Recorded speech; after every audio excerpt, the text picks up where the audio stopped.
ከወላጆቻችን ጋር ማያስማማን ነገር ብዙ ጊዜ እኛ ያገኘነው ነገር ቢታየልን የበላነውም የለበስነውም ያው መቼም ደጅ ማዋል እንወዳለን አይደል?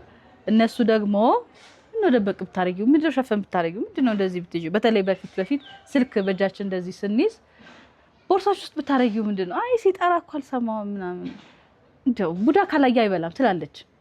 አሁን ይሄን ነገር ከማሳየት ያለን ነገር ከማሳየት እንደዚህ ጋር በተገናኘ ከማለት ጋር ደግሞ ምንድነው እንለዋለን መልሰን አይደለ ማሳየቱ ራሱ አይበቃንም ደግሞ ማለትም ምናምን እንወዳለን።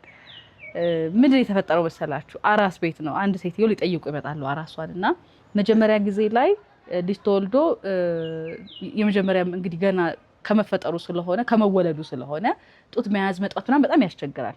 እና ወዲያው አይዝም አይለምድም በሱም ላይ እንደው እንደዚህ አድርገሽ ሞክሪው እንዲያርጊው ማለት የተለመደ ነው እናቶቻችን ጋር።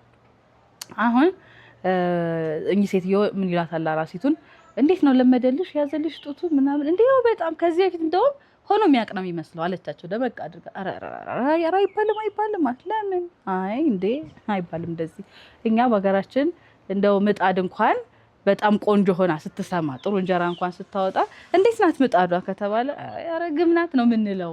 እና የዚህን ያህል አሳክቶና ነገሩ ቆንጆ ነው ብሎ ማለት የተገባ አይደለም ብለው ነገሯት። ከዛ በኋላ ግን እነኚህ ነገሮችን ሳስባቸው የሚሰማኝ የግጥም ያህል የሰዋችን የሚያስባቸው ነገሮች የሚያስቀምጥበት የሚገልጽበት ደግሞ ሳይታወቁ ቀርተው እኮ አይደለም ቋንቋው እንደዛ ሆኖ ይቀመጣል እንጂ ሳይታወቅ ቀርቷል እንግባባለን። አሁን እንደዚህ ስንል ምን እያልን እንደሆነ እንግባባለን ግን ነገርን ገልጧ ለማሳየት ሸፈን ማድረግ አይነት ነገር ከኛ ጋር በጣም የተራራቀ ነው መሰለኝ አይደል?